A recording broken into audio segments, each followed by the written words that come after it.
हरे कृष्णा। राधे राधे हरे गुरु जी। कृष्णा। राधे राधे राधे। राधे राधे राधे।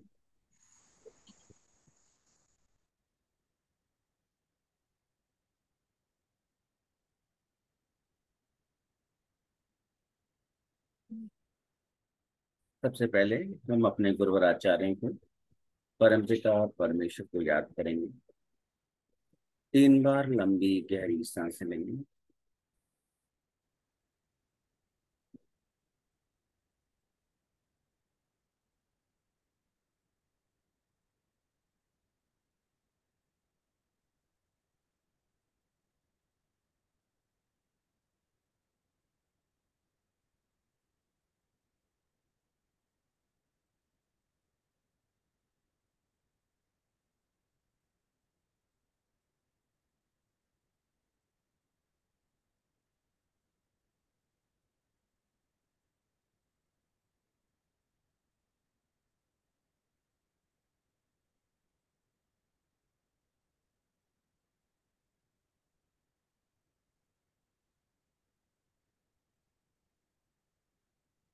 ओम अज्ञानतिमिरान्धस्य ज्ञानाञ्जनशलाकया चक्षुरुन्मीलितं येन तस्मै श्रीगुरवे नमः।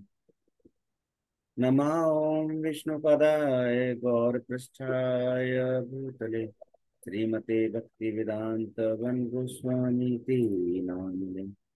वन्देऽहं भक्तिचतुरं गौरं निजप्रेष्ठितं श्रीमते भक्तिवेदांत स्वामी वनं नमस्तुभ्यं।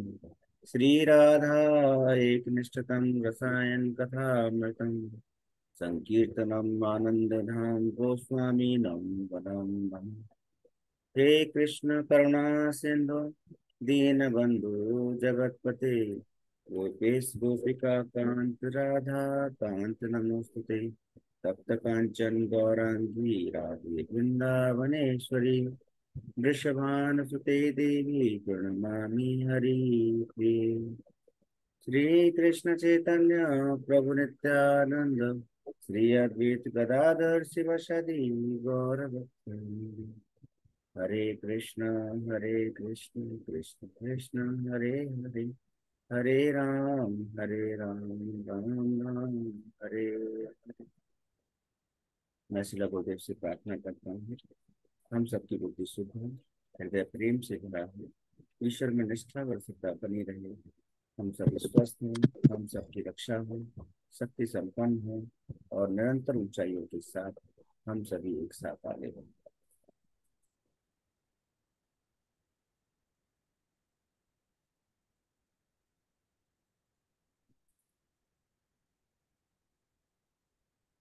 आशा है आप सभी लोग स्वस्थ होंगे, आनंदित होंगे और आज की क्लास प्रारंभ करते हैं।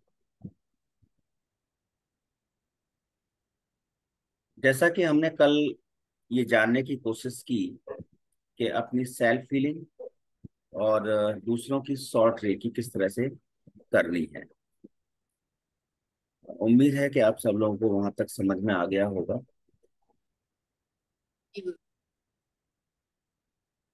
आज हम उसी कड़ी में एक चैप्टर स्टार्ट कर रहे हैं कि किस रोग के लिए रेकी कहाँ करनी है।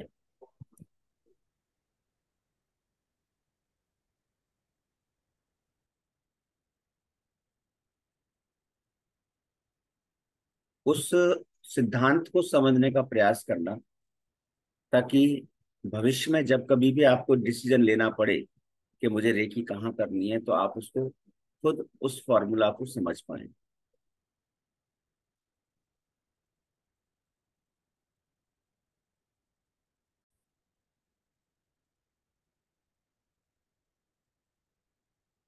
रेकी का अपना एक सिद्धांत है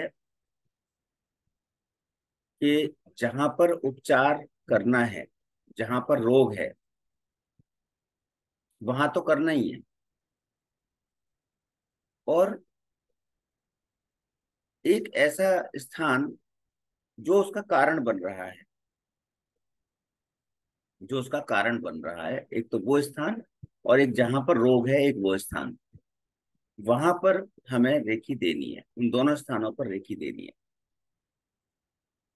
वैसे तो जिस अंग पर रोग है उसी अंग पर हाथ रख करके रेखी देनी चाहिए, लेकिन कई बार कई रोगों का कारण प्रभावित अंग के अतिरिक्त कहीं और भी होता है। तो ये चार्ट है, छोटा सा चार्ट है, बाकी चार्ट हम बनाएंगे और हम बनाना सीखेंगे।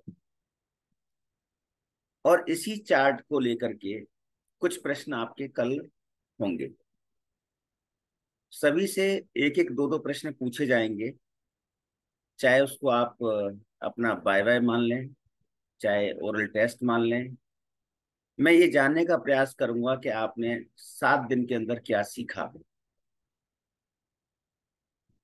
तो ये चार्ट भी उसके अंदर इन्वॉल्व होगा। इसके अलावा हमने रेकी की हिस्ट्री जानने की कोशिश की, बेनिफिट्स जाने, और भी बीच बीच में टेक्निकल चीजें हमने सीखी। तो उनमें से भी कुछ प्रश्न हो सकते हैं।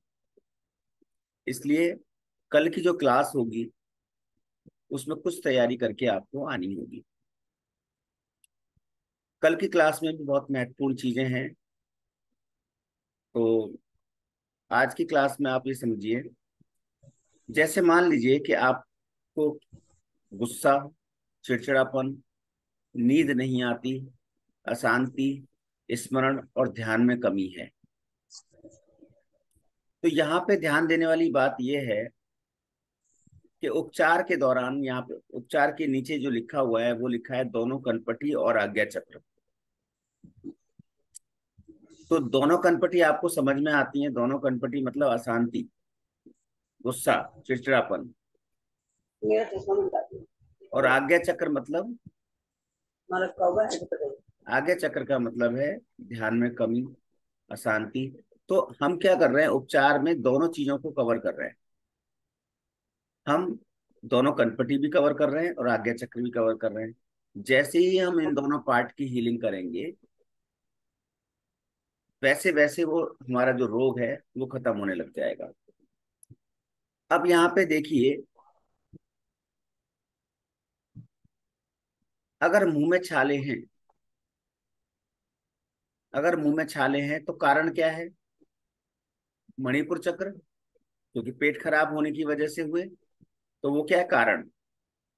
और कहाँ हुए? दोनों जबड़ों के बीच में। तो मुंह में छाले के लिए आप दोनों जबड़ों और मणिपुर चक्र पर हीलिंग करेंगे। बहुत साधारण है। मैं और भी रोगों के नाम लूंगा, तब आप बता सकते हैं कि कौन से रोग के लिए कहाँ पे हीलिंग करनी है। अब यहाँ पर एक दिया हुआ है रोग, खांसी। तो खांसी के लिए जिम्मेदार कौन? उसका सोर्स क्या है? उसका सोर्स है दोनों फेफड़े। लेकिन कहाँ हो रही है, महसूस कहाँ हो रही है, उसका स्थान कहाँ पर है? गला, इफेक्टेड पार्ट। तो सोर्स एरिया और इफेक्टेड पार्ट दोनों जगह आपको हीलिंग करनी होगी। इसी तरह से शुगर के लिए दोनों कनपटी, मणिपुर, पेंक्रियाज और लिवर, ये चारों पार्ट जिम्मेदार हैं। तो मिनिमम 2 पार्ट जिम्मेदार होंगे और मैक्सिमम 4 पार्ट जिम्मेदार होंगे किसी भी रोग के लिए।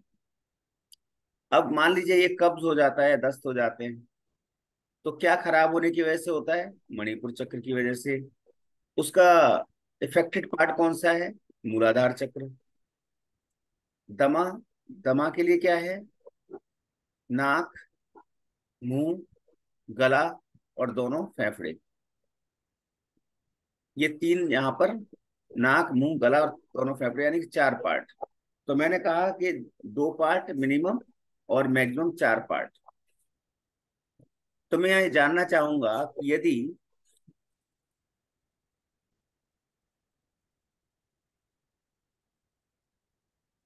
आलस है तो कोई मुझे बताएगा कि आलस के लिए कहाँ कहाँ पर हीलिंग करनी चाहिए?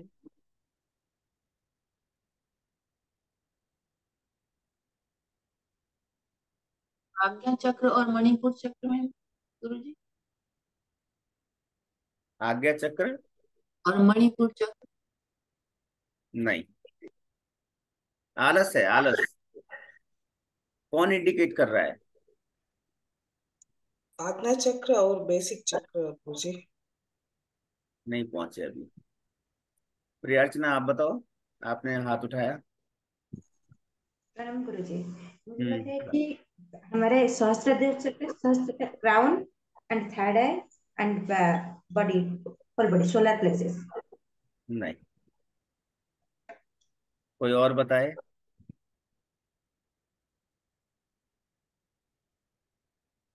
थोड़ा ध्यान से। आलस, आलस सोर्स क्या है?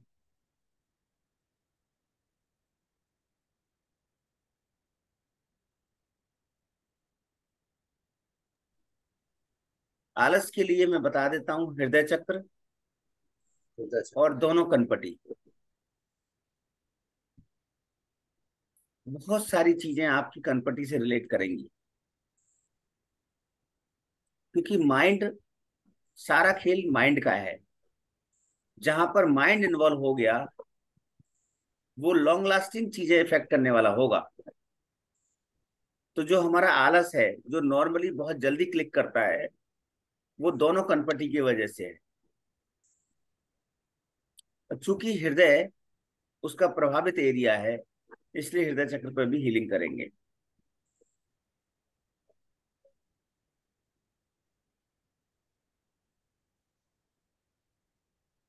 अगर मोटापा है तो उसके लिए थायराइड और चक्र संतुलन। चोट है, और यदि चोट है तो इफेक्टेड पार्ट तो होगा ही, जहां पे उसको चोट लगी, साथ ही साथ आज्ञा चक्र। क्योंकि आज्ञा चक्र क्या कर रहा है, वहां पर फोकस कर रहा है उस जगह पर। जब आपने देखा होगा, जब आपको चोट लगती है तो सबसे ज्यादा ध्यान जाता है हमारा, और हम जो है उसकी तरफ फोकस करने लग जाते हैं। तो फोकस एरिया कौन सा है हमारा? आज्ञा चक्र। जब खून की कमी होगी तो स्प्लीन, लिवर और पूरा शरीर, यानी कि सातों चक्र। कैंसर के लिए सातों चक्र। नशे की आदत में देख लीजिए, यहाँ पे आपको पता चल जाएगा मैंने क्या कहा। जैसे आलस है, कौन इंडिकेट कर रहा है उसको? बताया ना मैंने आपको, दोनों कनपटी। तो नशे की आदत में भी दोनों कनपटी। हृदय चक्र सहयोग कौन दे रहा है, और फोकस कौन कर रहा है, नशे की तरफ लेके कौन जा रहा है? आज्ञा चक्र। तो इस तरह से आप कॉम्बिनेशन बनाएंगे कि कौन सी बीमारी के लिए कैसे हमें आगे बढ़ना है। स्त्रियों के रोग, ज्यादातर स्त्रियों के रोग स्वादिष्ठान चक्र की वजह से होते हैं। स्वादिष्ठान चक्र ज्यादातर, और गर्भाशय चूंकि उनका मेन पार्ट होता है, इसलिए यहाँ पर दोनों को जोड़ा गया, गर्भाशय और स्वादिष्ठान चक्र। तो स्त्रियों के रोग मैक्सिमम यहीं से इफेक्टेड होते हैं। इसलिए दोनों जगहों पर, दोनों स्थानों पर अगर हम हीलिंग कर देंगे तो जल्दी आराम हो जाएगा।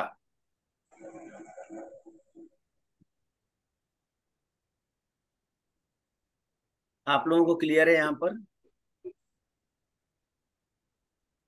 कोई ऐसा रोग जो आपको याद आ रहा हो, आप पूछ सकते हैं कि इसके लिए हमें कहाँ पर हीलिंग करनी है।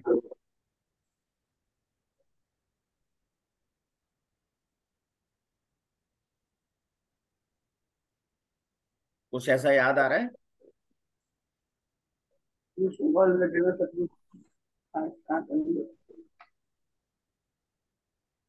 आपकी आवाज इको कर रही है। अच्छा, जब किसी चीज का पूछना हो तो बता दो। हाँ बताइए। कॉल कर देना, तब तक ये सवाल पूछा। ये आवाज मेरे को साफ सुनाई नहीं दे रही। सिंह साहब बताइए, क्या कह रहे थे? गॉल ब्लैडर के लिए कहाँ करना होता है जी? गॉल ब्लैडर इफेक्टेड, कौन? इफेक्टेड पार्ट तो गॉल ब्लैडर है ही, लेकिन फोकस कौन लेके जा रहा है? आज्ञा चक्र। आज्ञा चक्र जा रहा है जी। बस आज्ञा चक्र और गॉल ब्लैडर।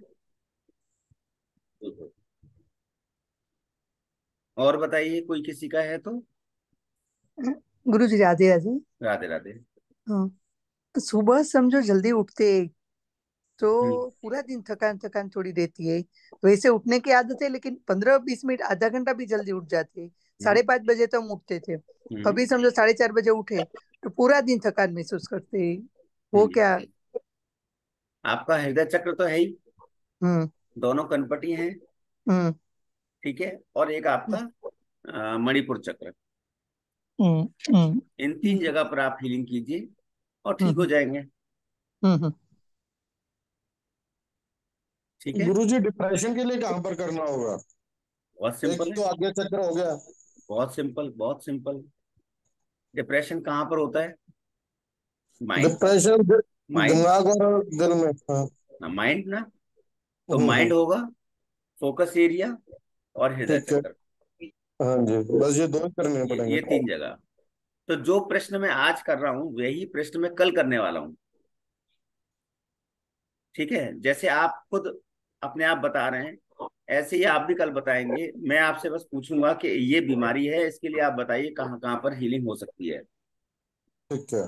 ठीक है, तो आपको ये ध्यान रखना है कि जो फोकस एरिया, हम्म। जहां पे फोकस डालने से बीमारी ज्यादा बढ़ रही है, एक तो वो उसको कवर कर लेंगे, आज्ञा चक्र को। और जहां पे लेजीनेस आ रही है उस रोग के अंदर, लेजीनेस की वजह से वो रोग बढ़ रहा है, तो उसमें हृदय चक्र को शामिल कर लेंगे। ठीक है। जहां पे माइंड का इन्वॉल्व है वहां पे इन दोनों कनपटी को शामिल कर लेंगे। ठीक है। तो मिनिमम 2 पार्ट्स और maximum maximum 4 parts, hmm. Maximum 4 parts. तो इस तरह से आप डिसाइड कर सकते हैं कि इन रोगों के लिए हम कहाँ कहाँ हीलिंग दे सकते हैं। मोस्टली गुरुजी रहते आगे चक्र तो आ ही जाएगा हर एक में, क्योंकि फोकस तो वही कर रहा है हर जगह। नहीं, हर जगह पे नहीं होता ना, हर जगह नहीं होगा। हम्म। क्यों नहीं होगा? जैसे अब मैंने कहा दमा, हम्म। अस्थमा, अस्थमा में इसका कोई रोल नहीं है आज्ञा चक्र का। न ठीक है। चाहते हो भी आपको खांसी आएगी आएगी। हाँ जी। ठीक है ना? तो हर जगह आपको आज्ञा चक्र भी मुझे लगता नहीं है वहां पे ऐड करने की जरूरत है। ठीक है।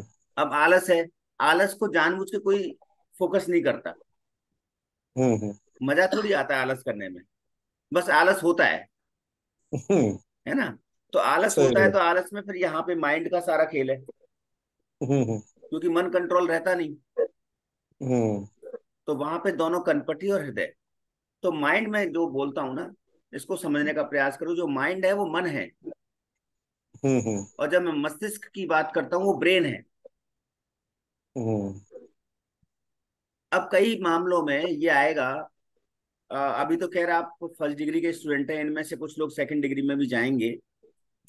तो वहां पर सेकंड डिग्री में हम और भी और एडवांस बीमारियों के बारे में बात करते हैं। जैसे हमारे ब्रेन के अंदर क्लॉट्स आ गए, तो क्लॉट्स की हीलिंग कहाँ करनी है, और उसको हीलिंग करनी है तो कौन से सिंबल्स का इस्तेमाल करना है। वहाँ थोड़ा सा पावरफुल सिंबल्स मिलते हैं, तो और ज्यादा उसकी बढ़ जाती है डेंसिटी। इसके अलावा आप फिर फोटो से हीलिंग करने लग जाते हैं, नाम और एड्रेस से हीलिंग करने लग जाते हैं, आपको इंसान की जरूरत नहीं है उसके अंदर। तो मैं वहां पर थोड़ा सा और एडवांस बताता हूँ, लेकिन यहाँ पर ये समझने की जरूरत है कि जैसे मैंने कहा कि मुंह में छाले, तो वहां पे आगे हम्म। चक्कर की जरूरत ही नहीं है। छाले हैं तो हैं, आपके आपको फोकस करने की जरूरत ही नहीं है। इवन आपको पता ही नहीं चलता, जब वो बड़े हो जाते हैं और जब खाना खाने में दिक्कत होती है जब पता चलता है। तो इसका मतलब पेट खराब होने की वजह से, हम बचपन से सुनते आ रहे हैं कि पेट हम्म। खराब, पेट के अंदर गर्मी, ये सब होने की वजह से तो फिर मणिपुर चक्रा ले लेंगे। और इफेक्टेड पार्ट, तो हमारा फार्मूला है इफेक्टेड पार्ट और सोर्स पार्ट, जहां से हुआ और जहां पर हुआ। ठीक ये है। दोनों जैसे ही हम कैलकुलेट करेंगे हमारे सामने निकल के आ जाएगा कि हमें हीलिंग कहाँ करनी है।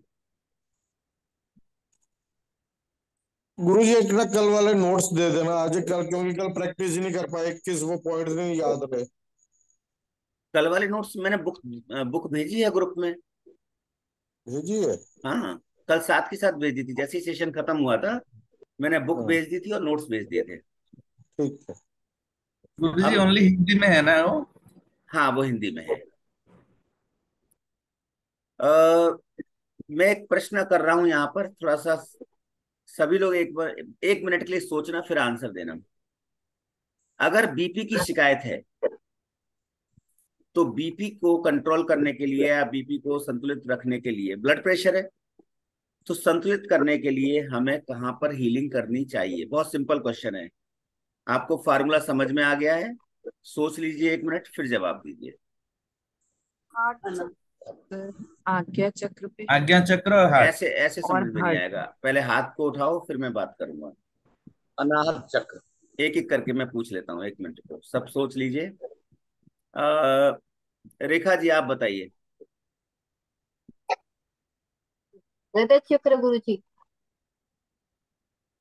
और या और कुछ हृदय चक्र के अलावा? ठीक है, हृदय चक्र ठीक है। चलो कोई बात नहीं। तिवारी जी आप बताइए। कनपट्टी गुरुजी और हृदय चक्र। चलो होल्ड करते हैं। सिंह साहब आप बताइए। फेफड़े और हृदय चक्र। बीपी में फेफड़े का कोई रोल नहीं है। बीपी में फेफड़ों का कोई रोल नहीं है। दिल का होता है ना, दिल का हलाना से। डॉक्टर दास आप बताइए। ब्रेन और हार्ट। ब्रेन का भी कोई रोल नहीं है। ब्रेन नहीं, आज्ञा चक्र एंड हार्ट।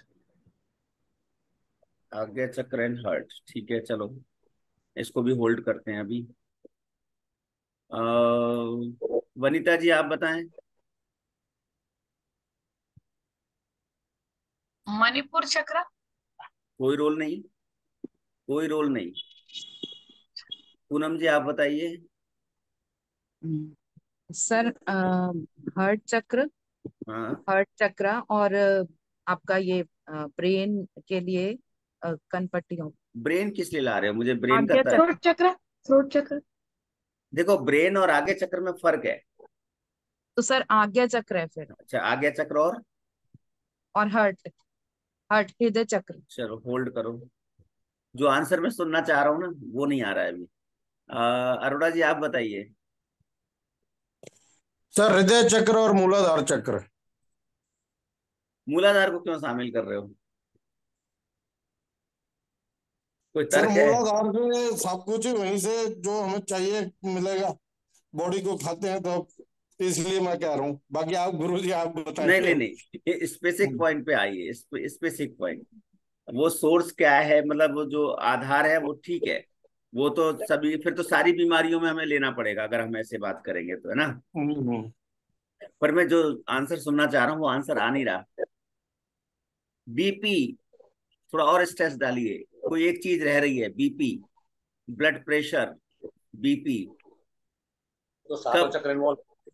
नहीं नहीं, वो तो आपने एक ही बार में पूरा सिक्सर मार दिया, पूरा सेंचुरी सेंचुरी मार दी। अब कोई बचा ही नहीं ना 7 चक्रा बोलते ही। हाँ, और कौन बचा? श्रेया आप बताओ। अच्छा, अ, रमा कुछ जी नया आपको? नहीं सूझ रहा गुरु जी। नहीं कोई बात नहीं। आज्ञा चक्र और हृदय। आगे चक्र इधर हो गया। मैं बार बार कुछ चीजें बीच में हिंट दे रहा हूँ, लेकिन आप लोग नहीं पकड़ रहे। अच्छा खैर छोड़िए, मैं बताता हूँ। आप कनपटी को बार बार क्यों भूल रहे हैं सभी लोग? सर जी डिफरेंस ही नहीं पता लग रहा कि कनपटी और आज्ञा चक्र में कहाँ पर कब किसको यूज आज्ञा कर। चक्र फोकस एरिया है। तो जो बीमारियां फोकस की वजह से बढ़ रही हैं, वहां पर हम आगे चक्र को इन्वॉल्व कर लेंगे। मैं बार बार वहां पे एक बात बोल रहा हूँ कि जहां पे हम फोकस कर रहे हैं। आलस को कोई फोकस करता है क्या? जानबूझ के करता है क्या कोई आलस? नहीं। तो हम आलस में नहीं लेंगे आगे चक्र को। लेकिन जब हम बीपी की बात कर रहे हैं, तो वहां ब्लड प्रेशर बढ़ रहा है या घट रहा है? वहां फोकस जा रहा है। फोकस जा रहे हैं। फोकस जा रहा है, आगे चक्र को इन्वॉल्व करना है। कनपटी प्रेशर है, प्रेशर।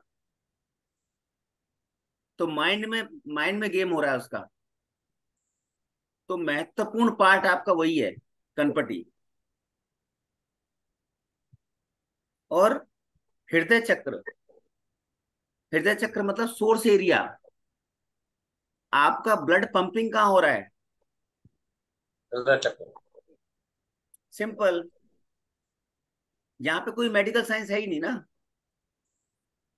कोई मेडिकल साइंस की बात नहीं कर रहा हूं ना यहाँ सिंपल मैं कनेक्ट कर रहा हूं आपके चक्रास को और यहाँ पे बीमारी की प्रवृत्ति को, कि बीमारी की जो प्रवृत्ति है और प्रकृति है दोनों को आप कवर कर लीजिए।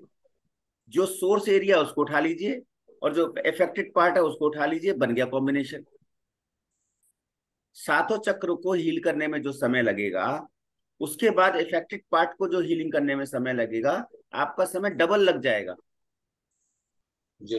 अगर आपने ये फॉर्मूला क्रैक करना सीख लिया तो आपको 15-20 मिनट 25 मिनट से ज्यादा हीलिंग करने की आवश्यकता नहीं है एक पेशेंट की, इवन अपनी भी नहीं।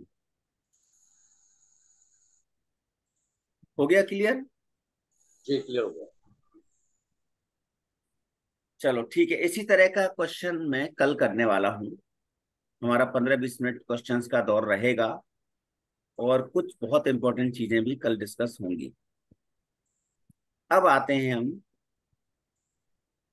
कि हम ऑरा और चक्रा को कैसे चेक करें जिससे कि हम पता लगा सकें हमारा ऑरा और चक्रा कमजोर है, उसके लिए काम करने की जरूरत है। ऑरा को क्लीन करना आपने कल सीख लिया था कि ऑरा को कैसे क्लीन करना है। अब हम बात करेंगे ऑरा कमजोर है तो इनहेंस कैसे करें, ऑरा यदि ओवर रिएक्ट कर रहा है तो उसको कैसे हम मैनेज करें, बैलेंस करें, वो ऑरा यदि इम्बैलेंस है तो उसको कैसे करें। आज हम वो बात कर रहे हैं। इसी तरह से हम चक्रा की बात कर रहे हैं, तो चक्रा का तो आपको पता है, शॉर्ट रेखी कर दीजिए चक्रा बैलेंस, वहां तो कोई कंफ्यूजन है ही नहीं। ठीक है, तो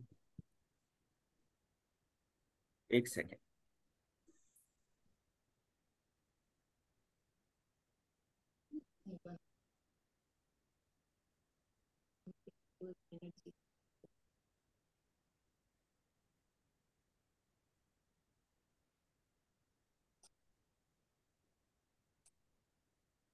यहाँ पर दो इंस्ट्रूमेंट हैं, एक ऑरा को चेक करने के लिए और एक चक्रा को चेक करने के लिए।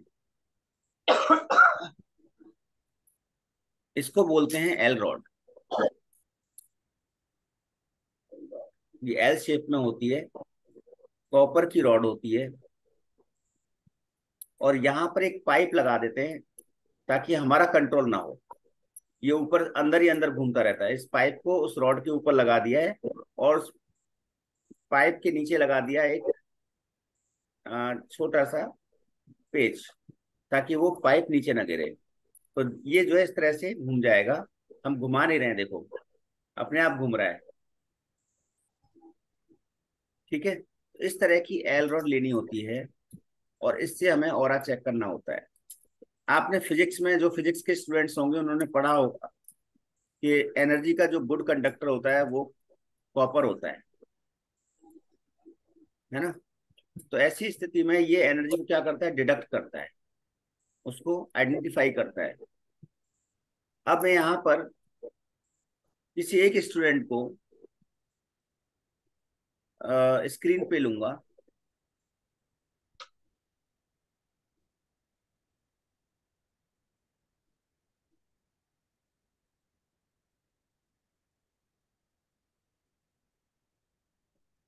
आप सबको कौन दिखाई दे रहा है? पूनम। पूनम जी दिखाई दे रही है। तो पूनम जी सीधे बैठ जाइए, हम पूनम जी का ऑरा चेक करने वाले हैं।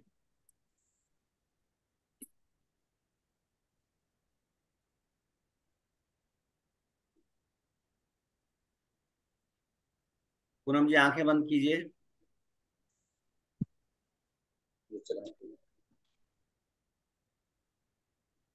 ये धीरे धीरे ओपन होता जाएगा।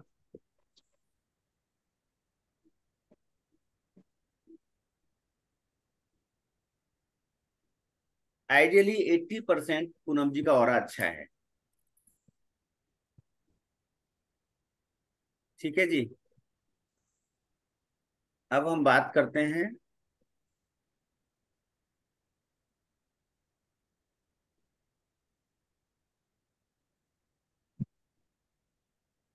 रमा जी के बारे में।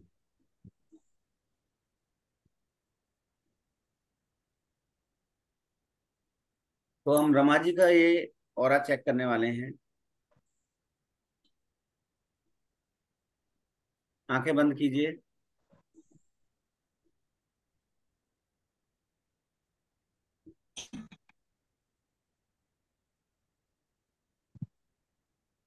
लगभग 60%, 65% ऑरा इस वक्त रमा जी का है।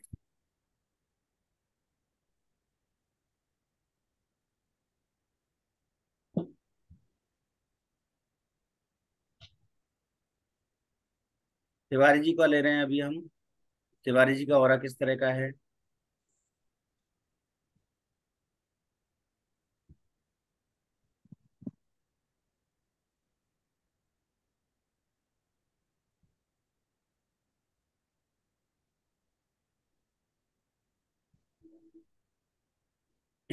चश्मा निकाल दीजिए।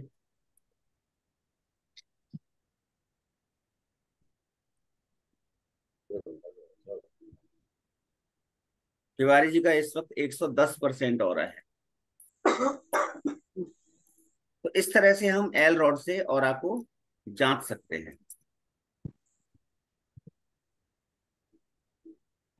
ठीक है, तो ऑरा को चेक कर लिया, ऑरा को क्लीन कर लिया। ऑरा को हम ठीक कैसे करें? ऐसे कौन से तरीके हैं जिससे कि हम ऑरा को ठीक कर सकते हैं? सबसे बड़ी बात, चाहे घर का ऑरा हो, चाहे हमारा खुद का ऑरा हो, घर के अंदर भी आप नमक का पानी लेकर के उससे पोंछा लगा सकते हैं, और अपनी नहाने की बाल्टी में कम से कम आधी बाल्टी में 2-3 चम्मच नमक डाल करके उससे नहा सकते हैं, और ऊपर से साफ पानी से नहा सकते हैं। तो आपके ऑरा के अंदर जितनी भी नेगेटिव एनर्जी होगी वो मैक्सिमम आपकी उस नहाने से निकल जानी चाहिए। बाकी बची कुछ ही आपकी हीलिंग से निकल जाएगी। ठीक है, एक ये तरीका है। मार्केट के अंदर क्रिस्टल प्रोडक्ट काफी आते हैं और आपको बूस्ट करने के लिए और आपको एनहेंस करने के लिए, पर हम उनकी बात अभी ना करें। हम नेचुरल तरीके पे आए। नेचुरल मतलब हम कैसे उसको एनहेंस कर सकते हैं।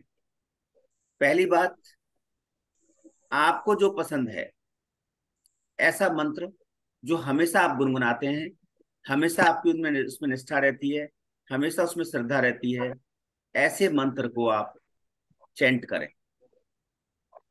कब करें? मॉर्निंग में 5:20 से 5:40 के बीच में तो जरूर करें। अदरवाइज मॉर्निंग में 4 से 5 के बीच में तो करना ही करना है।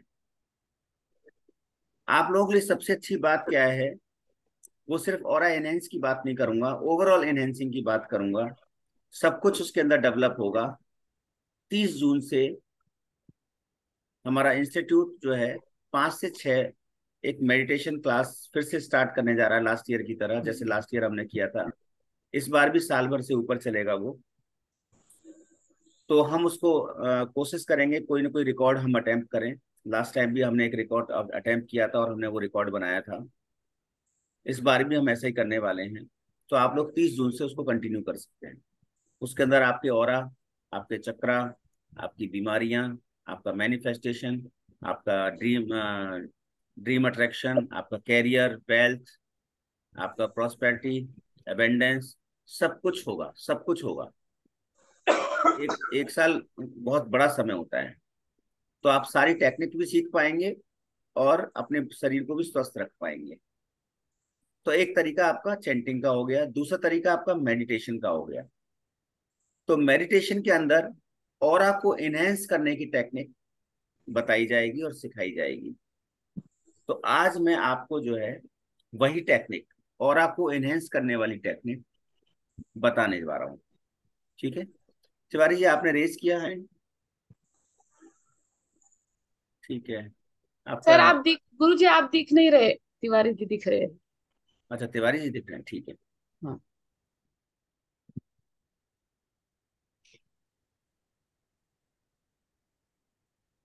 अब ठीक है। हाँ हाँ, अब ठीक है।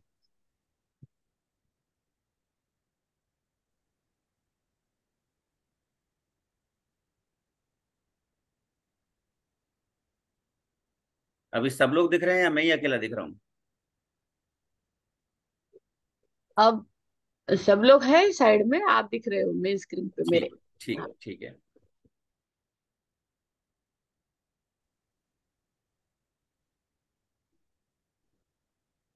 तो हम क्या करेंगे, उस टेक्निक को समझने का प्रयास करेंगे।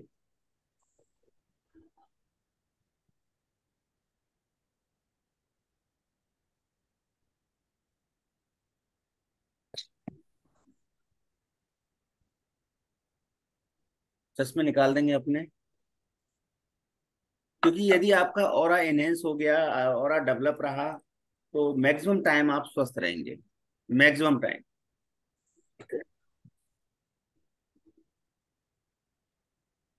कमर को पूरा सीधा कर लेंगे। आंखें बंद करेंगे।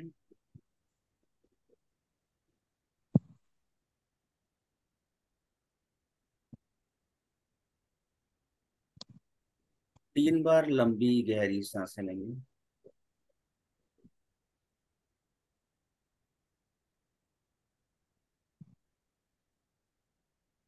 अभी आप जहां बैठे हैं उठने की आवश्यकता नहीं है, लेकिन मैं आपको बता दूं, आंखें बंद रखेंगे और आंखें बंद करते ही मुझे सुनेंगे। अपने आप को यदि आप सेंटर में बिठाएंगे, घर के सेंटर में, इस प्रक्रिया को करते समय तो बहुत अच्छा है। अदरवाइज नॉर्थ ईस्ट के एरिया में अगर कोई रूम है तो वहां पे अगर बैठेंगे तो अच्छा है। और आपको लगता है कि नहीं, मेरे पास कोई ऐसा नहीं है जहाँ पे ईस्ट या नॉर्थ ईस्ट में कोई रूम हो, तो आप कम से कम जहाँ पे आपकी पूजा की अलमारी है, जहाँ पे ठाकुर जी हैं, जहाँ पर देवी देवता जहाँ पे आपने विराजमान कर रखे हैं, उनके सामने मुंह करके बैठ जाएंगे। ऐसा भी यदि नहीं है तो आप ईस्ट की तरफ या नॉर्थ ईस्ट की तरफ मुंह करके बैठ जाएंगे। एक आसन ले लेंगे, जमीन पर बैठेंगे।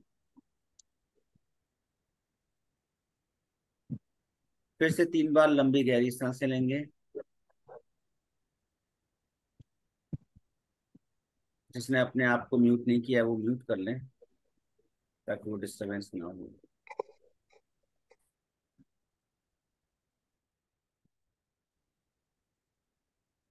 अपना पूरा ध्यान अपनी सांसों पर आते जाते हुए महसूस करें।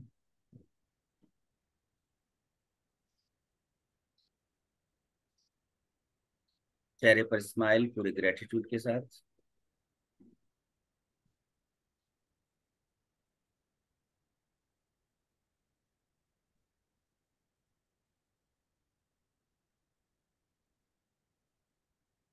लगातार अपना ध्यान सांसों पर अंदर जाते हुए और बाहर जाते हुए देखें। अंदर आती हुई सांस को प्राण ऊर्जा के रूप में और बाहर जाती हुई सांस को नकारात्मक ऊर्जा के रूप में देखते रहें।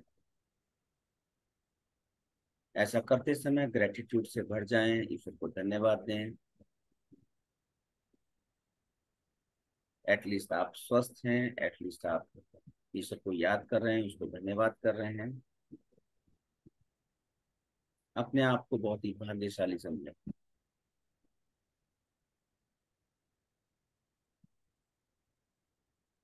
ईश्वर की करुणा को याद करें। ईश्वर ने जो हमें मौका दिया, हम जीवन में आए, ईश्वर हमसे बहुत कुछ बड़ा कराने वाला है। ऐसी जिम्मेदारी को ध्यान में रखते हुए ईश्वर के प्रति आभार व्यक्त करें।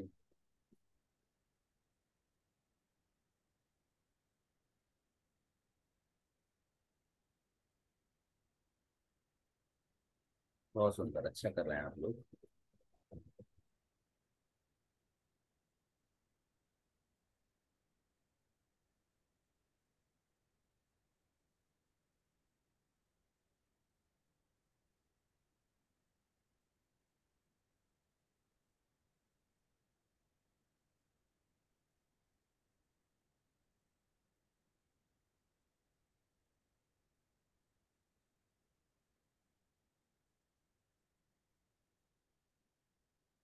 अब अपना पूरा ध्यान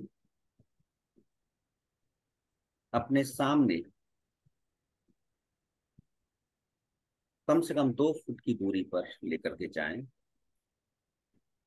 और 2 फुट की दूरी से अपनी सांसों का आना जाना महसूस करें।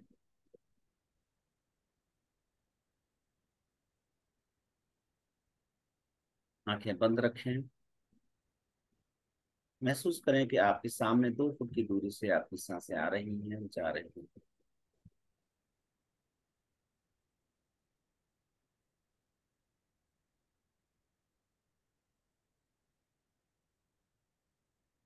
चेहरे पर स्माइल रखें। सहज रहें, शांत रहें।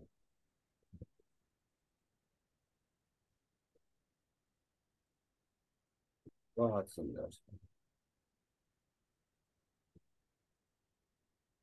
अब अपना ध्यान अपने घर के मेन दरवाजे पर ले जाएं और उस मेन दरवाजे से अपनी सांसों का आना जाना महसूस करें।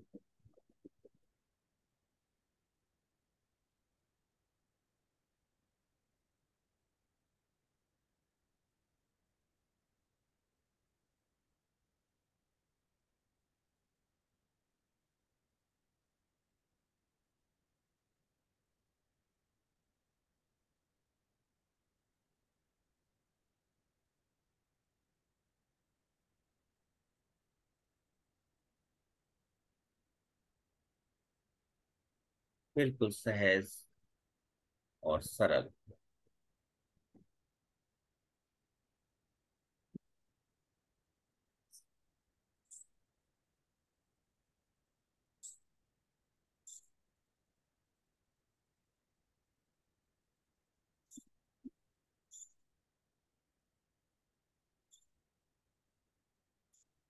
अब अपना ध्यान अपने शहर की सीमा रेखा पर ले जाएं। जिस शहर में भी आप हैं उस शहर की सीमा रेखा पर ले जाएं और वहां से अपनी सांसों का आना जाना महसूस करें। महसूस करें कि आपकी सांसें वहीं से आ रही हैं और वहीं पर जा रही हैं।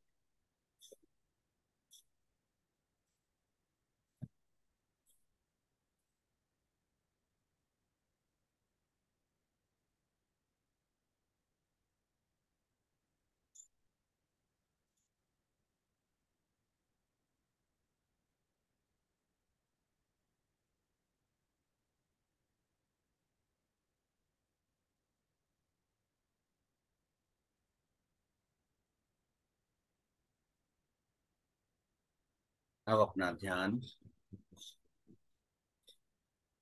भारत के मैप के ठीक बीचों बीच एक भारत का नक्शा देखें और उस भारत के नक्शे में ठीक बीचों बीच अपने आप को महसूस करें कि हम उस भारत के नक्शे के ठीक बीचों बीच खड़े हुए हैं।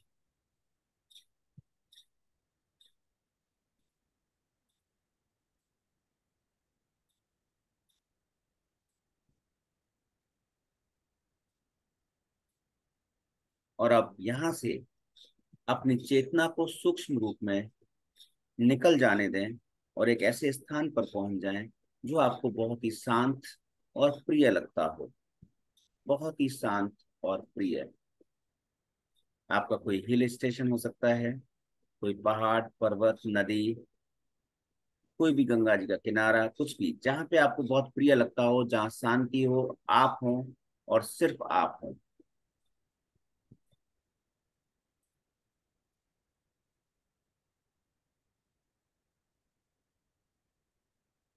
और अपने सामने अपने इष्ट को याद करें। उनसे प्रार्थना करें कि आप आएं और मुझे आशीर्वाद दें। तो अपने सामने उनको महसूस करें कि वो आपके सामने बैठे हुए हैं।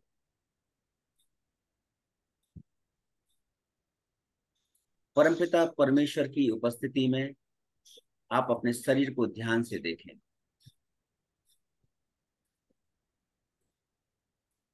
आपके शरीर में से एक बहुत तेज प्रकाश निकल रहा है और दूर दूर तक जा रहा है।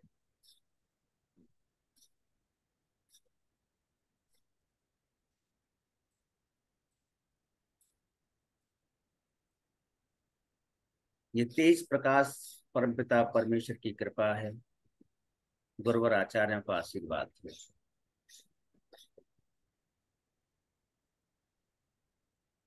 जब तक ये प्रकाश आपके शरीर में मौजूद है तब तक कोई भी नकारात्मकता आपके अंदर नहीं आ सकती और आप हमेशा सुरक्षित रहेंगे। इस प्रकाश को और भी दूर दूर तक छिटकते हुए महसूस करें।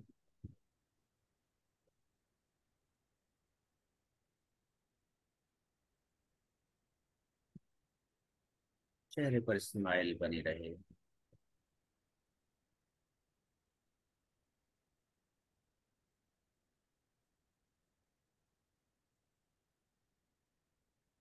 अपने शरीर के चारों तरफ उस ऊर्जा को लगातार देखते रहें। चूंकि आपकी चेतना बाहर निकली हुई है तो आप उस शरीर को अच्छे से देख पा रहे हैं।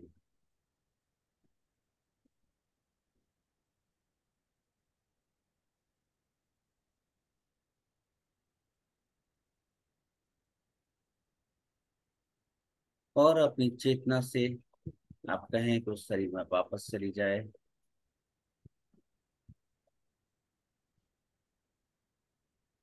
और अब आप अपने आप को देखें। आपके चारों तरफ प्रकाश ही प्रकाश है। सफेद रंग की रोशनी चारों तरफ फैल रही है। ये आपका अपना ही ऑरा है, अपना ही आप मंडल है।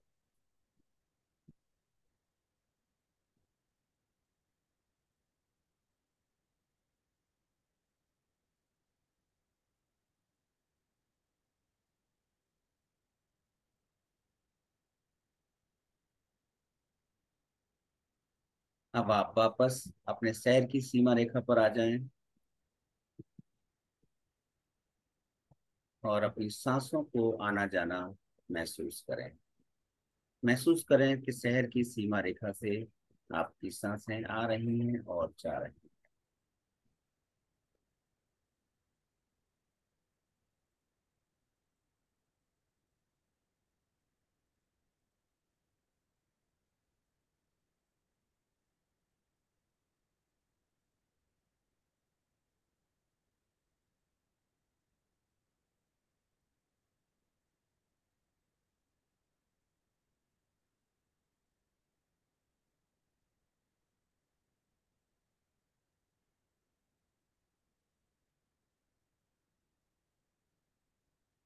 इसी प्रकार अपनी कॉलोनी के मेन गेट पर आ जाएं और वहां से अपनी एनर्जी का आना जाना महसूस करें, अपनी सांसों का आना जाना महसूस करें।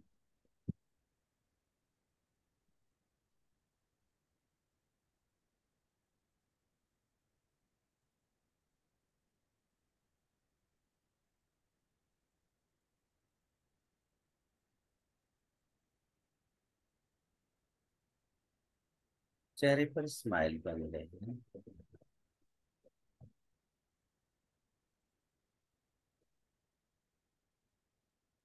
और अब अपना ध्यान अपने मेन गेट पर ले आए।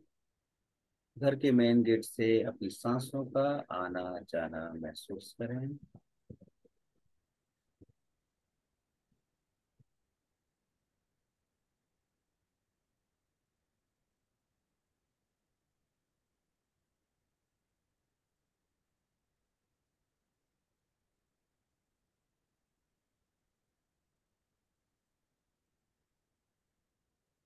और अब आप अपना ध्यान अपने ठीक सामने 1 फुट की दूरी पर ले आए और वहां से सांसों का आना जाना महसूस करें।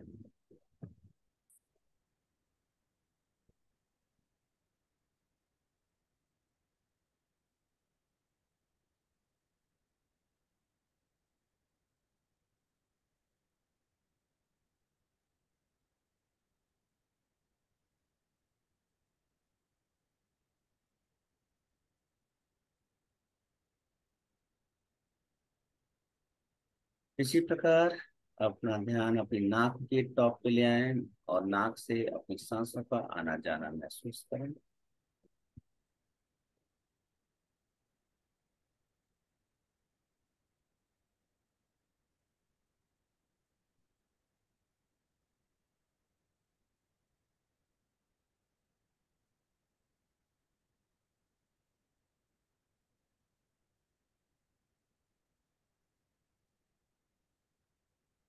धीरे धीरे सामान्य हो जाएं।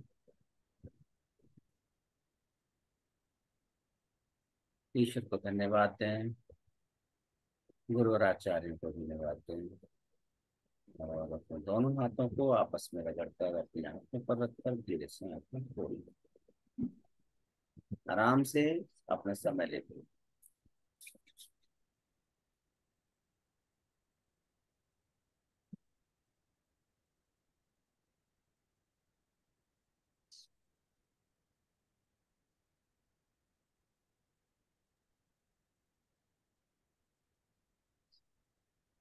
तो कैसा रहा?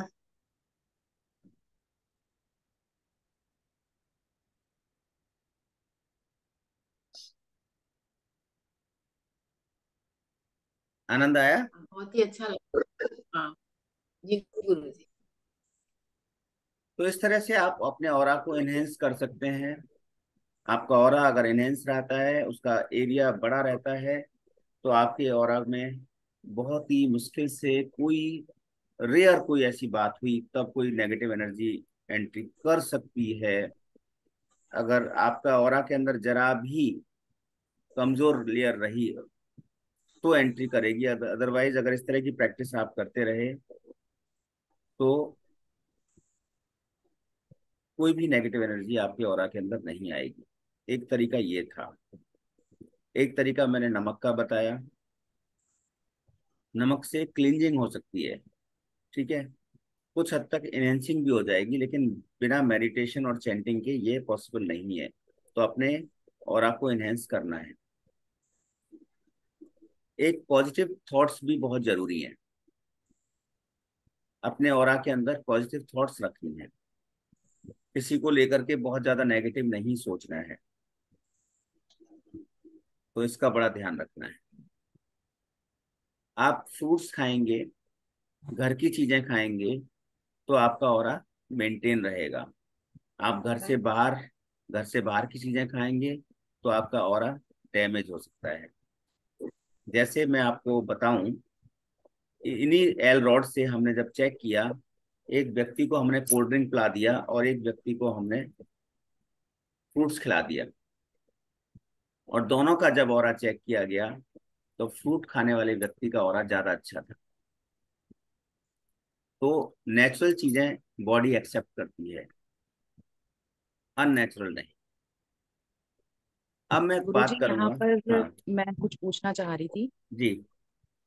कि गुरुजी जैसे ये आपका प्याज और लहसुन आता है तामसिक भोजन में, तो मतलब जैसे मतलब मेरे को समझ नहीं आता कि ये अब हमारी लाइफ का बड़ा अटूट सा हिस्सा है कि हाँ भाई हम लोग ऐसे ही अपने भोजन में ये सब चीजें यूज करते हैं, तो मतलब करना ठीक है या फिर इसको छोड़ने की तरफ बढ़ना चाहिए? मतलब समझ नहीं आ रहा, कभी कभी कंफ्यूजन हो जाती है इस तरफ से कि ये ना, ऐसा लगता है कि बहुत ज्यादा तो हम लोग एडिक्टेड नहीं है, मतलब उसके बिना भी खाते हैं ऐसा नहीं है, लेकिन अगर वो होता है तो फिर भी कंफर्ट जोन में रहते हैं कि कभी हमें सोचना नहीं पड़ता। अटूट हिस्सा कैसे बनता है? जब हम उसको बचपन से खाते हैं, है ना। बचपन से सिर्फ सिर्फ प्याज लहसुन की बात नहीं है यहाँ पर, हम उसको मीट भी शामिल कर लेते हैं। अच्छा। जब हम बचपन से खाते हैं तब अटूट हिस्सा बनता है ना।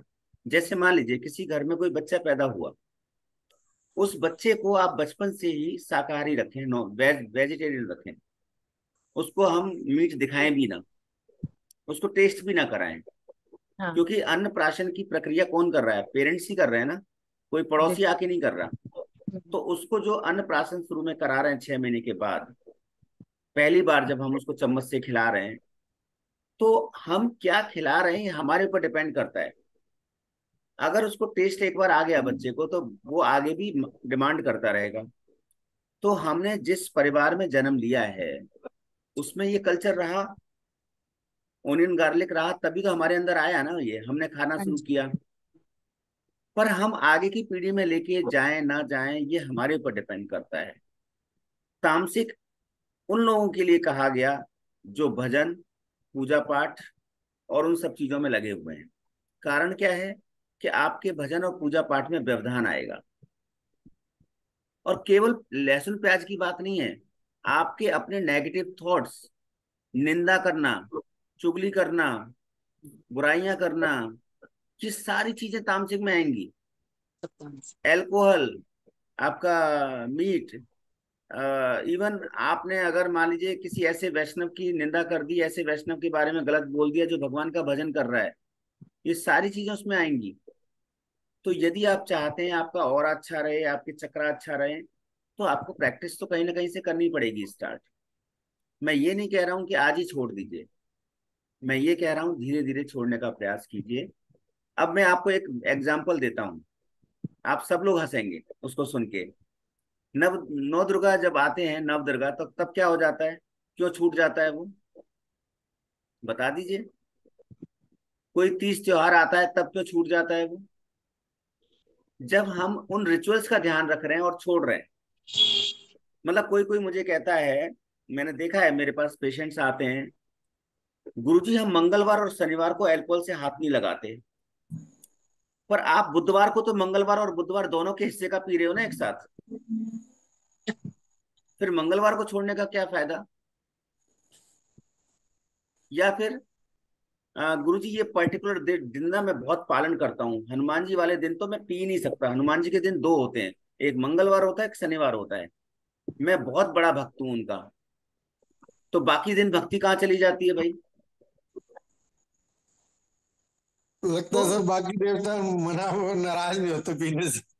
अच्छा, बाकी दिन वो नाराज नहीं होते हैं पीने से। और लोगों की ये थिंकिंग है ना सर, मैं तो खुद इन चीजों से दूर हूँ। नहीं नहीं, अच्छा है। देखिए मैं किसी के ऊपर कटाक्ष नहीं कर रहा हूँ, मैं केवल बता रहा हूँ आपको कि जो श्रद्धा आपकी 2 दिन के लिए जागृत होती है, एक दिन के लिए जागृत होती है, वो बाकी दिन कहाँ जाती है, मेरे को तो प्रश्न निकलता है वो, है ना। या फिर आप नव दुर्गा में 9 दिन तो प्याज लहसुन नहीं खा रहे हैं, बाकी दिनों में आप खा रहे हैं, तो देवी माँ के लिए तो सभी दिन बराबर है, 365 दिन। फिर आप देवी माँ को 9 दिन प्रसन्न करें और बाकी दिन उनको नाराज कर दें, ये मेरे को कहीं पे नहीं समझ में आता। तो ये आपके ऊपर डिपेंड करता है कि आप उसको छोड़ना चाहते हैं, नहीं छोड़ना चाहते, ये आपका अपना डिसीजन है। पर आपके भजन में आपकी सत्व रखने के लिए, आपकी सात्विक एनर्जी को बनाए रखने के लिए जरूरी है कि आप तामसिक चीजों का धीरे धीरे त्याग करें। जब आप हफ्ते में पहले एक दिन खाना छोड़ें, फिर 2 दिन खाना छोड़ें, फिर 3 दिन खाना छोड़ें, धीरे धीरे वो छूटता जाएगा। मेरा परिवार वैष्णव परिवार है, मुझे कभी भी नहीं लगता कि प्याज लहसुन का क्या टेस्ट होगा, कैसा होगा, कैसा नहीं होगा।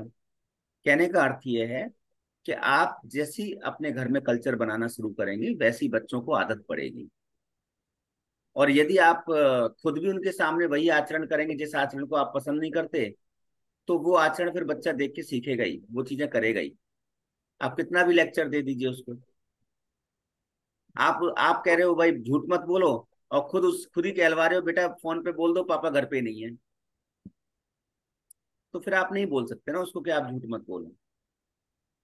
तो इसलिए बहुत सारी चीजें हमारे ऊपर खुद भी डिपेंड करेंगी। मैं बहुत ज्यादा मोरल वैल्यूज को हायर लेवल पे लेके नहीं चल रहा हूँ, पर आपको ये देखना पड़ेगा कि हम बीमार वास्तव में अपने कारण से भी हो रहे हैं। बॉडी हमेशा स्वस्थ रहना चाहती है, बॉडी बीमार नहीं पड़ना चाहती है। आप देखिए, आपको जरा सी चोट लग जाती है, थक्का जम जाता है ब्लड का, और ब्लड बंद हो जाता है, तो इसका मतलब बॉडी के अंदर इम्यूनिटी है, अपनी सेल्फ इम्यूनिटी है, वो स्वस्थ होती है, रिकवर करती है। जब वो फीवर होता है ना, तो फाइट करती है बॉडी, और हम क्या करते हैं, उस फीवर में तुरंत मेडिसिन ले लेते हैं, तो उसका फाइट करना बंद हो जाता है। जबकि हमें वेट करना चाहिए। फीवर आया मतलब अंदर ऐसे कीटाणु, ऐसे वायरस गए हैं जिससे बॉडी लड़ रही है, और बॉडी लड़ते लड़ते टेम्परेचर हाई कर रही है। इसका अर्थ ये बिल्कुल नहीं है कि आप तुरंत मेडिसिन ले लो, आप थोड़ा वेट करो। कोई ऐसा बड़ा बड़ा ब्लंडर हुआ है बॉडी के अंदर, जिसकी वजह से बॉडी ने लड़ना शुरू किया, उसको लड़ने का तो मौका दो कुछ समय के लिए। आप जैसे ही फीवर हुआ, हाई फीवर हुआ, तुरंत आपने मेडिसिन ले लिया और वहीं की वहीं फीवर को डाउन कर दिया, बॉडी ने लड़ना बंद कर दिया। तो जो अंदर वायरस गए, जो कीटाणु गए, वो क्या करेंगे, उनको तो आनंद आ जाएगा, अरे वाह मेरा काम तो बॉडी ने कर दिया, अब मेरे लिए तो और ज्यादा स्पेस हो गया। तो हम कई बार खुद जिम्मेदार होते हैं बहुत सारी चीजों के लिए। तो जितना हो सके मेडिसिन से बचें और नेचुरल चीजें करें। आपने देखा होगा पुराने समय में जब बुखार आता था, माताएं बहनें क्या करती थी, पानी की पट्टियां बांध लगाती थी सिर पे। तब तो इतनी ज्यादा दवाइयां नहीं थी ना, तो क्या बुखार नहीं उतरता था उस टाइम पे? उतरता था। तो इसलिए अपनी बॉडी की इम्यूनिटी पावर को समझते हुए, बॉडी बता देती है उसको क्या चाहिए, हमें समझना है। मैंने आपको एक एग्जांपल दिया था कि अगर हम ये देखें कि किसी पार्क में 2 गड्ढे कर दें और एक गड्ढे में हम पिज्जा गाड़ दें और एक गड्ढे में हम सेब गाड़ दें, 1 हफ्ते बाद जब जाएंगे तो सेब वाला गड्ढे में जब हम खोद के देखेंगे तो सेब गायब मिलेगा, लेकिन जब पिज्जा वाला गड्ढा खोदेंगे तो पिज्जा सड़ा हुआ मिलेगा। क्यों नहीं गायब हुआ भाई? वो मतलब सेब को कीटाणुओं ने भी नहीं छोड़ा, उन्होंने एक्सेप्ट कर लिया, और पिज्जा को कीटाणुओं ने भी रिजेक्ट कर दिया, उस चीज को हम खा रहे हैं। और ये सिर्फ पिज्जा की बात नहीं है, ये बर्गर की बात है, ये ऐसे ऐसे भोजन की बात है जहां बेकरी में सालों से बनी हुई चीजें पैक होके रखी हुई हैं, उनको हम खा रहे हैं। तो ये हमें डिसाइड करना है कि हमें सड़ी हुई चीजें खानी है या हमें बिल्कुल नेचुरल चीजें खानी है, ये हमें डिसाइड करना है।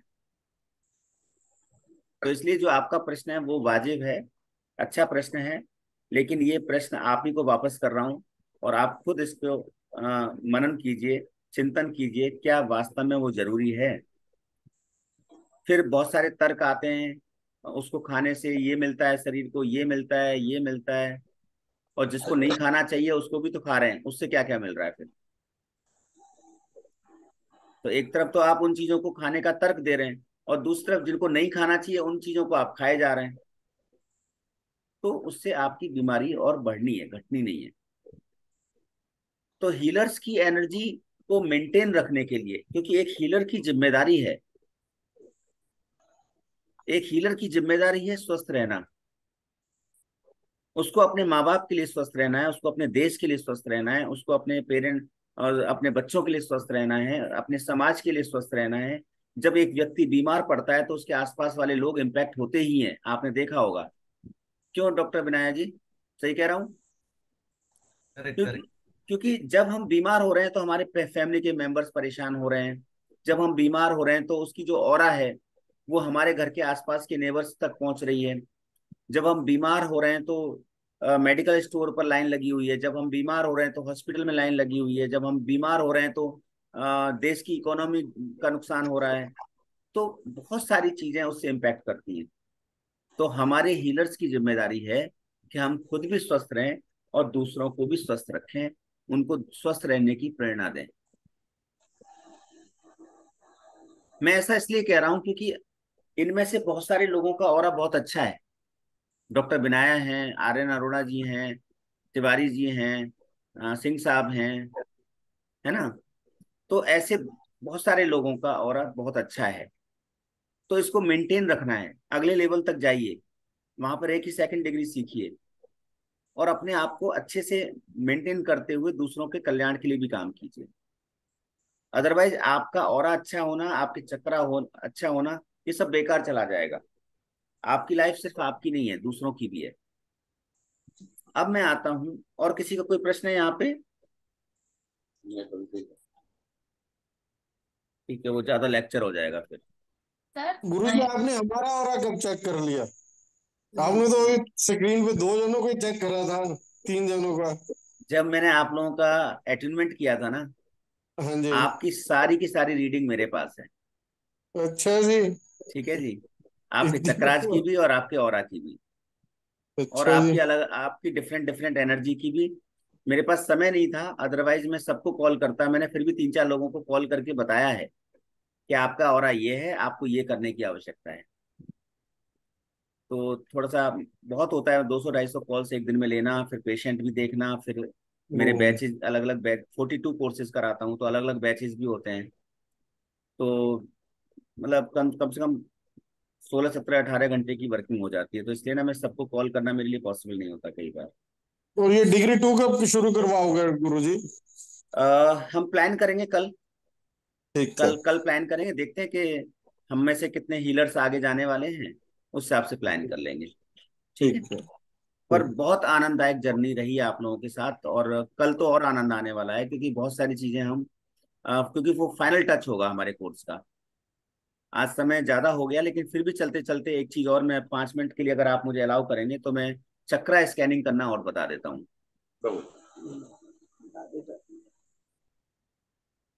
चक्रा स्कैनिंग के लिए हम स्प्रिंग रॉड का इस्तेमाल करते हैं। आप घर में भी बना सकते हैं, एल रॉड आप घर में भी बना सकते हैं। जो आपके तांबे के वायर होते हैं ना, वो बिजली के वायर में से निकल जाता है, तांबे का वायर मोटा वाला, और उसको मोड़ करके आप उसको पकड़ के ढीला पकड़ें ताकि वो मूव कर सके। तो उसको एल बना के छोटा सा इतना बड़ा पीछे की तरफ कर दे और एक लंबा सा आगे की तरफ कर देना, तो वो 2 तार लंबे लंबे 1-1 फुट के आप उस तार में से निकाल लें। घर में तार अगर पड़ा हुआ है, क्योंकि कॉपर का तार अंदर होता है तो पतला सा होगा, उससे भी आप एल रॉड बना सकते हैं। इस तरह की स्प्रिंग होती है। मैं अपने आप को स्पॉटलाइट में ले आता हूँ।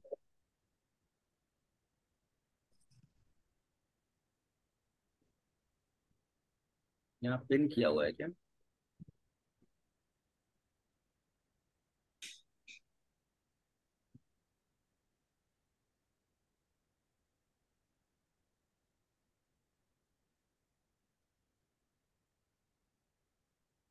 दिखाई दे रहा हूँ मैं?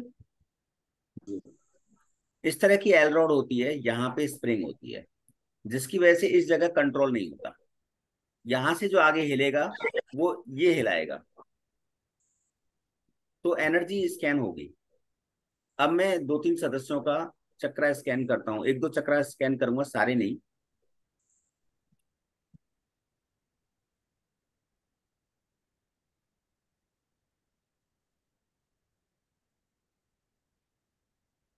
यहाँ पे मैं वनीता जी का स्पॉटलाइट में ले रहा हूँ।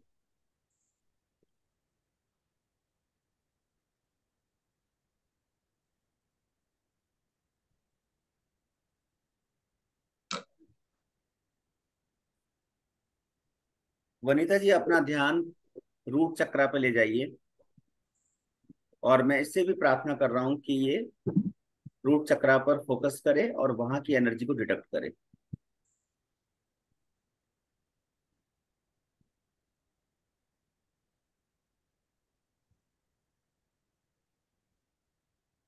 आप देख रहे हैं इसने राइट में घूमना शुरू कर दिया है। वनीता जी आप भी देख सकती हैं आंखें खोल के। रूट चक्रा के नाम पे इसने राइट में घूमना शुरू कर दिया, और मेरा हाथ देखिए बिल्कुल नहीं घूम रहा है। मेरा हाथ एक जगह है और बहुत तेजी से आगे और बढ़ता जा रहा है और घूमता जा रहा है। इसका मतलब यह है, जब ये राइट में घूमता है तो इसका मतलब है कि ये एनर्जी दे रहा है। एनर्जी दे कब देता है कोई इंसान? जब सामने वाले के अंदर एनर्जी कम हो। तो इनके रूट चक्रा की एनर्जी कम है, इसलिए एनर्जी दे रहा है। तो रूट चक्रा की एनर्जी कम होने से का मतलब है कि इनकी जो भौतिक चीजें हैं, ये इनकी जो डिसीजन पावर है, इनका जो मनी फ्लो है, बहुत स्लो होगा। तो मनी फ्लो स्लो होगा, इसका मतलब रूट चक्रा को ठीक करना है इनको। तो इस तरह से हम अपने डिसीजन पे पहुंच सकते हैं। मैं और 1-2 स्टूडेंट देख लेता हूँ।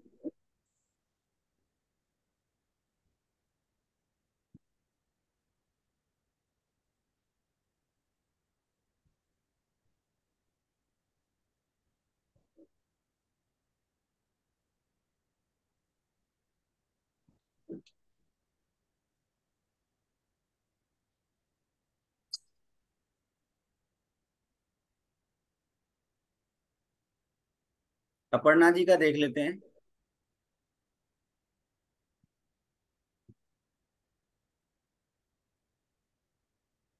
तो अपर्णा जी की एनर्जी को चेक करते हैं।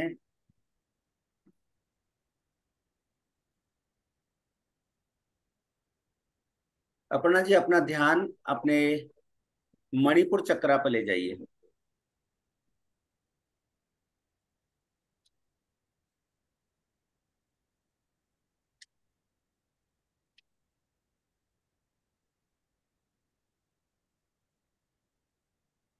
ये लेफ्ट साइड में घूम रहा है, इसका मतलब ये एनर्जी निकाल रहा है। देखो कितनी तेजी के साथ निकाल रहा है। बहुत तेजी के साथ निकाल रहा है, यानी कि मणिपुर चक्र में नेगेटिविटी है।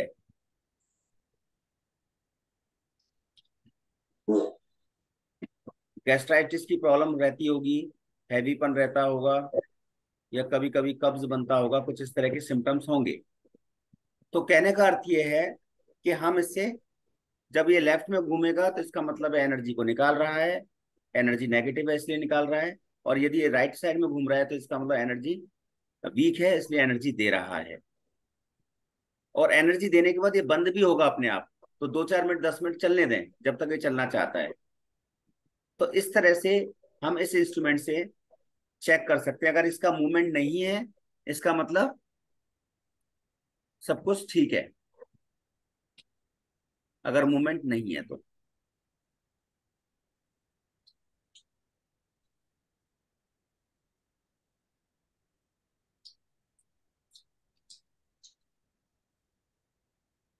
ठीक है जी। ठीक है प्रभु। तो यहां तक हमने सीखा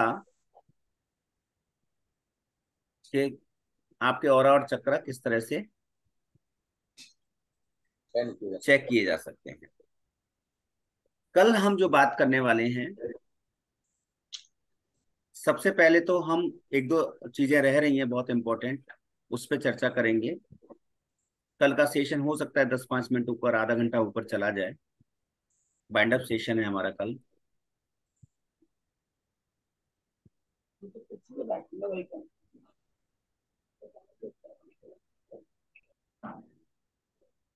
तो हमने ये जो सारी बातें आपके साथ शेयर की, चक्रास की, ऑरा की चेक करने की, इसी कड़ी में हम आगे बढ़ेंगे।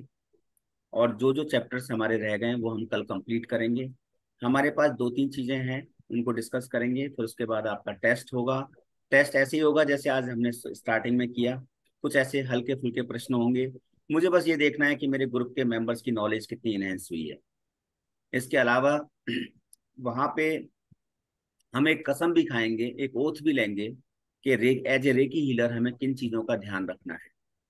कल का सेशन मिस मत करना। वो आपके गुरु शिष्य परंपरा का ऐसा दिन है जहाँ पे हमारा ग्रेटिट्यूड अपने गुरुओं के लिए होना बहुत जरूरी है।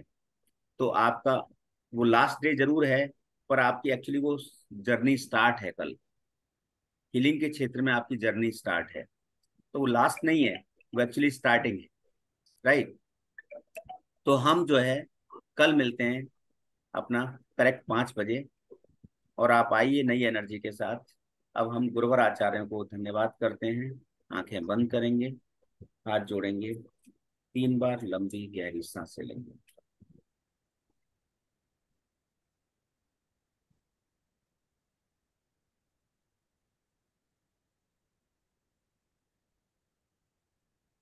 गुरुर्ब्रह्मा गुरुर्विष्णु गुरुर्देवो महेश्वर, गुरुर् साक्षात् परब्रह्म तस्मै श्री गुरुवे नमः। वाञ्छा कल्पतरुभ्यश्च कृपा सिन्धुभ्येव च पतितानां पावनेभ्यो वैष्णवेभ्यो नमो नमः। वृंदाय तुलसी देव्यै प्रियायै केशवस्य कृष्ण भक्ति प्रदे देवी सत्यव्रत्यै नमो नमः। श्री कृष्ण चैतन्य प्रभु नित्यानंद श्री अद्वैत गदाधर शिवासादि गौर भक्तवृंद। हरे कृष्ण कृष्ण कृष्ण हरे हरे, हरे राम राम राम हरे हरे। हम सभी का मंगल हो, हम सभी स्वस्थ रहें, आनंदित रहें, मस्त रहें और व्यस्त रहें। हरे कृष्ण। हरे कृष्ण। हरे कृष्णा गुरु। हरे कृष्ण। हरे हरे कृष्ण गुरु जी। हरे कृष्ण। हरे हरे कृष्ण। कृष्णा गुरुजी। हरे कृष्ण।